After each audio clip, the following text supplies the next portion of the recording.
problem is if you have background of bullying or social anxiety or sometimes biological sensitivity to those kind of situations, you would react irrationally to those situations. Like someone would just look at the phone and you would interpret that as he wants to ignore me. Or he would say, excuse me, I cannot meet you tomorrow. And you would start thinking, oh, he cannot meet me. That's what he says. But in reality, he doesn't like me.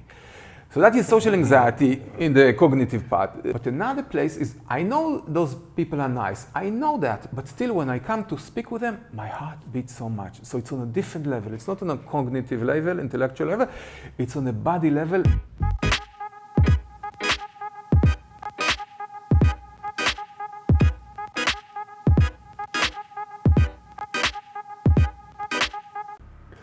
Welcome to this new episode, and today I am here with Adam. How are you, Adam? I'm fine, thank you. Very good. So Adam is the quiet revolutionary and is a very inspirational guy because he set up an organization in Israel to help teenagers with social anxiety and also teenagers that are a bit shy. Is that right? True. Absolutely true, yes. Can you tell us a little bit more about your background in life? Yes, so the thing about me that I was kind of a normal child, and at the age of 12 and 13 I started to develop more and more shyness, and at later age I was diagnosed with social anxiety. Social anxiety means that you are very aware of everything you do in social situation, that you are very concerned what the other people are thinking about you, you are very worried if they judge you, criticize you, and what it leads to, in most cases, is a sense of paralysis. You cannot do much, and also withdrawal, like to avoid life, which is a very bad thing.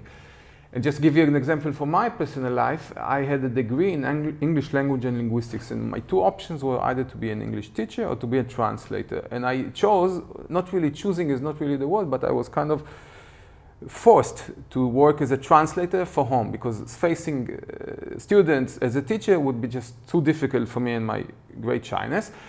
And I did that, but it made me a bit unhappy because I was more of a people's person. I wanted to be around people. I didn't want to be locked in my room for all day, you know? So that had effects on my employment, on my happiness level, on many things. And then at the age of 30, I was lucky enough to hear about a group for socially anxious adults. And then my real change process has started. I spent in that group 5 years, and in that group what we practice is all kind of social situations, skills, challenges. You have to speak in front of a group, you have to make a fool of yourself, to make some drama, some theater, everything that is that requires you to do something that scares you in front of people, you know. So I did that for 5 years. I also had a lot of a big group of shy, similar to me friends, which I didn't have before. Before I was locked in my room translating, rather lonely with my cat. That was pretty much my only friend. Then I became friends with all those people from the group. I practiced a lot of this situation of being looked at and having to speak. And it also, what it does to you, it is a biological process that your body learns to be more relaxed and more slow when people are looking at you. You are thinking they are judging you, but normally they're not. It's just in your mind.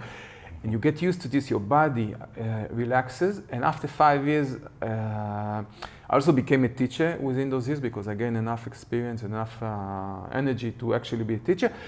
And after those 5 years, I wanted to, my dominant thought was, this is such an amazing thing that happened to me. If only I had that as a teenager, so many years of suffering could have been avoided. And then I looked in the internet. If I knew there was a group for adults, I just participated in that. But are there any groups for teenagers? And I Googled, and there are no groups for teenagers. There's something else that psychologists do, and they take all kind of people with also social anxiety, but also mental diseases and autism and all kind of things that make a big group. But it's not exactly what helped me. And I was talking from my own experience, what really helped me. So we Googled and we found there are no such group for young teenagers. I'm talking me and my partner from the group, and we formed a group, and that concludes kind of my story of how I became the manager and the creator of an organization for young, socially anxious and shy teens. That's it. I think it's a beautiful story. I think so many people can resonate with it because indeed, you know, being in front of others, in front of a group, doing public speaking, for instance, these are like nightmares for a lot of people. And there is, it takes a lot of courage indeed to get yourself out there, particularly coming out of the mold and being a little bit more eccentric, dress in a certain way, talking others, have your own ideas as well, you know? So not follow the mainstream all the time. So it's a lot easier to just, be exactly like everybody else and not having, much to say in a social setting. It's safer. It's perceived to be safer, right? Of course, and this safe comfort, safe zone is notorious for keeping us unhappy. We feel safe and at the same time unhappy. So the only real safe place when you can step out of your comfort zone, but in a safe way. It's kind of very carefully planned balance, like you're in a group of people that will not judge you, will support you. It's a support group, but you still do things that excite you and make you panic a little bit, so it make you nervous, really. So you have to speak in front of a group. I remember when I was younger and the first time I spoke, I remember I was not breathing. I was breathing so heavily, and the people there said, they wanted to give me a nice feedback, but one girl said, we can't avoid it. He couldn't breathe. That was the first time I was in this situation. The second time was much, much better. And that remained in my mind. There was such a difference between the first time and the second time. And the third time and fourth and so on, I did it for 5 years. But I learned on my flesh that once you deal with your anxiety and do something that scares you and not run away from the situation, only in such a group it became possible for me to do such a process, then your anxiety will go down. So the way out of your prison is only out. You cannot stay in your prison and feel happy. If you want to have less prison, you must face the world outside your prison. So, of course, you mentioned very well how there is a biological part of being shy with all sorts of symptoms that you have when you get yourself out there. And also there's a psychological aspect. Everything is connected, obviously. And breathing, like breath, is extremely important. So maybe training yourself on how to breathe properly, the yogic way, like full yogic breaths. These are very good. Yeah. But also it's amazing because you mentioned some of the exercises or like little games that you do organize for the teenagers, including like theater, you said, or making a fool of yourself. Is that right? Of course. So we try to present your difficulty in many different forms because people have, as you said, psychological factors that are wired in the anxiety. So, for example, some people think they're stupid or have some trauma with the intelligence, so they will be very afraid to speak. Some people, on the other hand, are very good to speak. I'm one of those people, but we have very difficult time people looking at us or doing something with our body. So if I do mime, that works on that part. If I do a lecture, that works on that part. If I do a reading, that works on that part. So you have a lot of different exercises that are planned to trigger social anxiety with different personalities. So it's a big mix-up of many different fields, but they have, of course, things that are common to all of them, that we need to do something which is difficult for us while other people watch us. Yes, I make so much sense. I remember doing some reading for a blog post I wrote on stress, and of course a lot of the stress these days is socially related. Of course. So the fight or flight, sympathetic nervous system is triggered not so much because of a real danger or like some predator animal or something like that, like back in the days. It's more that maybe you're in an office environment and you perceive your colleagues not being very friendly to you, or maybe mocking you, or maybe you are in another environment and you feel you're bullied, Of course. So this is the normal situation of modern life. We go to an office, the boss could be nasty to us, or our colleague could be nasty to us. But most people that are balanced and they don't have social anxiety, they're in a normal, healthy situation. They learn to defend themselves, to read the situation properly, to make allies, and to react to normal life. The problem is if you have background of bullying or social anxiety or sometimes biological sensitivity to those kinds of situations, you would react irrationally to those situations. Like someone would just look at the phone and you would interpret that as he wants to ignore me. Or he would say, excuse me, I cannot meet you tomorrow. And you would start thinking, oh, he cannot meet me. That's what he says. But in reality, he doesn't like me.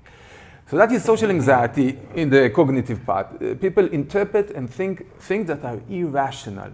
So of course you have CBT treatment, you go to a psychologist, you tell them the situation, you tell them your response and your mind process, and they try to block it, to change it and to work with that.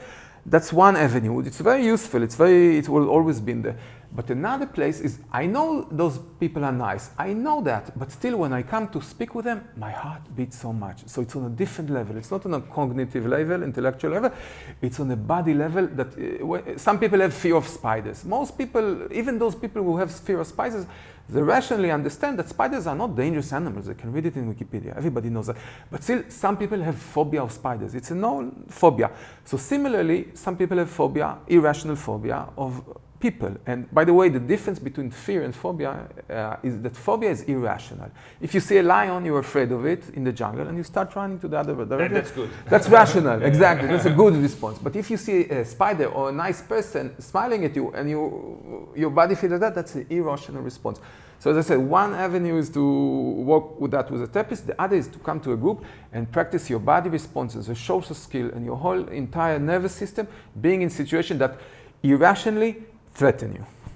Very good, and I think the way you describe is very much primal, this very subconscious, primal, maybe limbic, these reactions, exactly. These split reactions.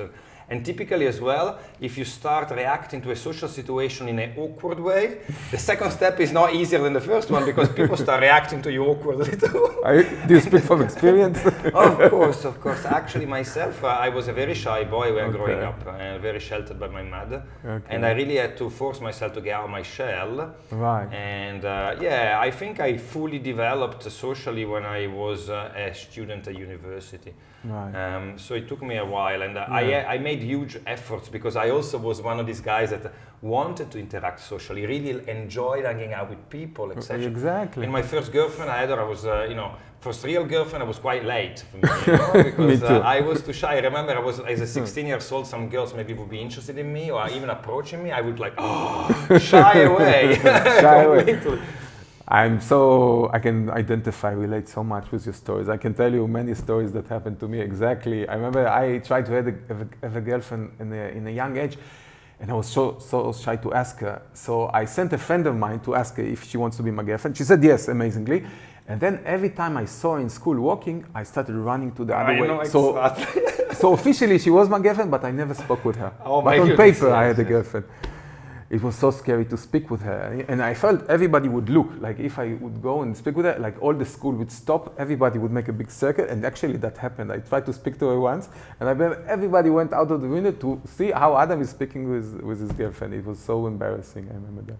Adam, I think there is a cultural component of social interaction, right? Right. And I think we both come from cultures where it's very kind of like recommended to be outgoing and extroverted. Of course. Can you tell us a little bit more about this cultural bias?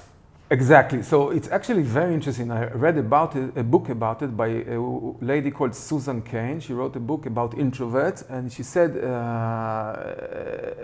the power of introverts. Like, we live in the West society, which is kind of the dominant society in modern history.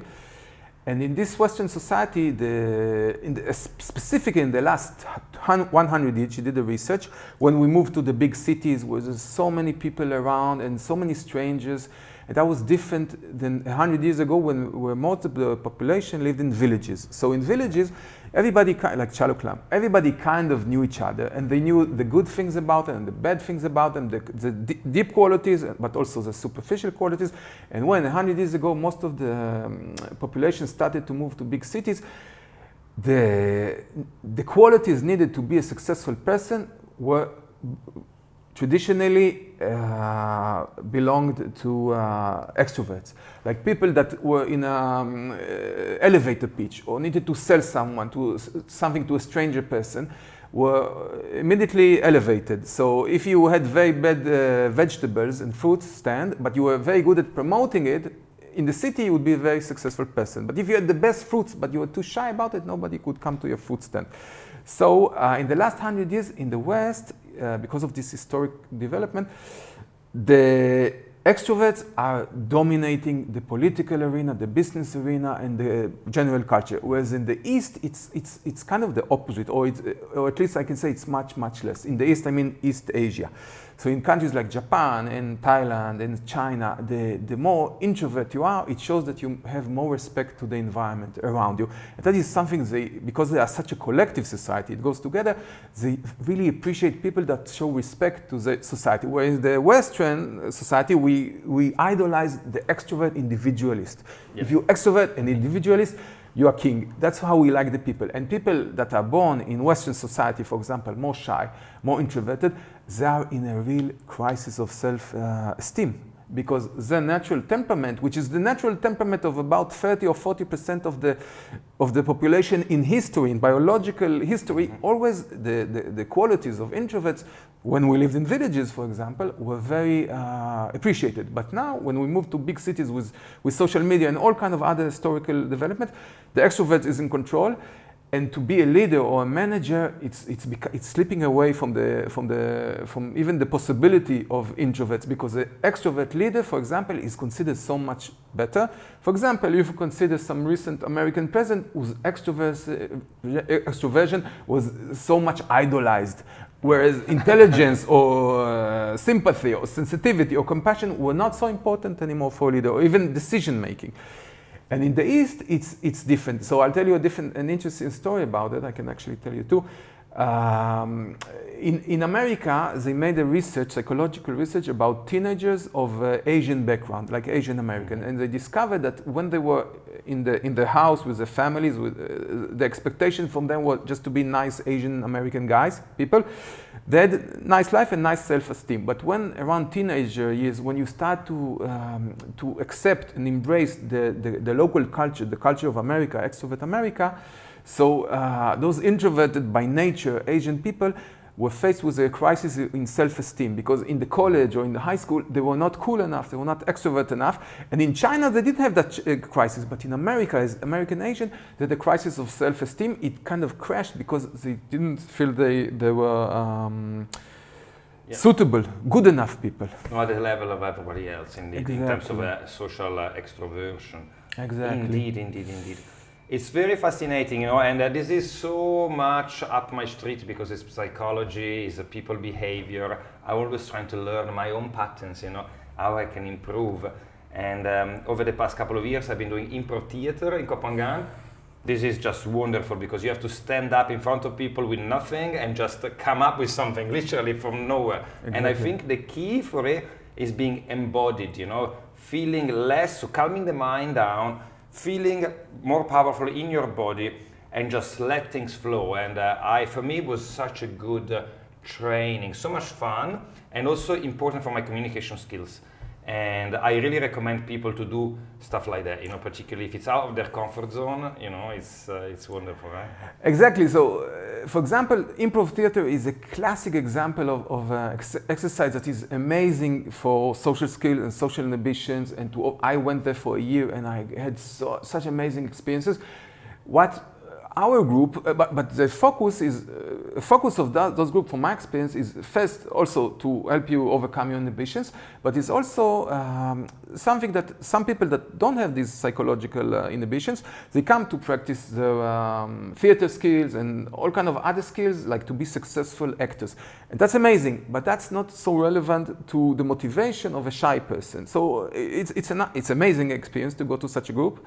But in our groups, we do similar things, but the only motivation really is not to be a good actor, but to overcome your inhibition. So it's similar exercises. We do very similar things, but the motivation of our group is focused entirely on being not a good performer. It's not important, but to be able to do it, to actually do it. And it's highly recommended. I love it, what you're saying. And also, tell me the story about Copenhagen, because I know that you started a group on the island doing exactly this, so supporting shy people here in Copenhagen, is that right? Exactly. So we did a group. It's a little break right now. It was a very nice group. We had a differing number between 8 or 10 people. All of them came from a background of shyness or introversion. Another problem that I realized after opening the group, that a lot of people here feel isolated because it's an island that has many good things. Copenhagen also it turns out that many people can feel isolated here. Yeah. So I got people from all kinds, which is okay. If this isolation is in some way connected to social anxiety or shyness or introversion, that's fine. If it's connected to other things, this isolation like psychopathic nature, so please don't come to the group. But if it's, yeah, it's good. Not everyone is well. If it's on the background of, as I said, shyness, social anxiety, and introversion, it's very welcoming. You are very welcome. And it was a very nice group. We did a lot of this exercise. We also did a little bit of sharing exercises with Yala, my partner, my associate, that to talk a little bit about feelings, which is a different approach, but mostly it was focused on these kind of things. We did theater and reading exercise and all kind of social skills, classic exercises. It was also a nice way to meet people. I met a few friends from, I met Yala, I met Peggy, I met Avi, and other people I can't mention now. It's a nice group. It's no charge, no money, and I think not many people showed up. I tell you why. Many people texted me, but that they want to come, but the proportion of people that actually come from those people that texted was about 20%. For every 5 texts, 1 person would show up. And I'm afraid to say that many people missed out. It's a shame because coming to the first meeting, I know it's a brave act. You think that the people will be weird and it's a waste of time and I'd rather stay home. People like to stay in the comfort zone in every meeting. So many people didn't show up. Also, I think a lot of people told me I have an introvert friend or a very shy friend, but he's too shy to come to the group. That's another problem. The inherent problem always was in my group, also in Israel. Like the people that need those groups the most sometimes suffer from that it's too difficult for them to come to the group. So we don't really get the people that really need those groups, which is a shame. And that's part of the reason I want to speak here, to say that if you really need it, make an effort. And if you really don't want to come because it scares you, so you really need to consider to come. Because if something scares you, if something doesn't scare you and you say, yeah, I can come to the group, so stay at home. You probably don't need the group. But if you say this group can really help me, but I'm afraid of the facilitator, of the group, of the people, whatever, make an effort and you can always contact me and I hope I can answer some question. And also you saw me, I'm not so scary. I'm like a normal person. I'm not that bad. Actually, I think you got very soft, very nice energy. I think it's very easy. I really feel that, yeah. And okay, and why Copenhagen? I mean, there are many places in the world. How come you decided to come and be here? It's a bit different topic, but I always was impressed by spiritual people. I always thought that I'm not a very spiritual person myself, but I thought spiritual people that want to explore veganism and yoga and meditation and blah, blah, blah, are nice people to learn from and be inspired from. Personally, I'm not a very spiritual person, but I always liked the presence of people like that, and being around communities like that always made me enjoy the present. But after realizing, and I kind of checked it, I'm not a spiritual person, I'm afraid. Are you sure? Maybe you're not awakened yet. maybe, but already 4 years in Copenhagen and it didn't wake me up, so I don't know what will wake me up. Okay. I tried, but I just like being around those people. I think they're cute, I think they're nice, I think they're lovely, and it was different. I lived in a big city in Tel Aviv and everything was more materialistic. I wanted some change in Copenhagen. The people are nice, and also the island is amazing, so I kind of stayed. Very nice, very nice. Okay. Well, I think we covered the topic very nicely. We could speak for another 2 hours because there's so much. This is such a big psychological topic of being shy and like just general social interaction is such a fundamental aspect of our life, isn't it? And it's a beautiful thing that you are dedicating so much time and effort, to learn it very well and also develop tools for people to help themselves. That's a wonderful thing. So if you're in Copenhagen, you want to check out, Adam's group, I'm sure you're starting very soon again. Thank you so much. It was a pleasure. Thank you. Thank you.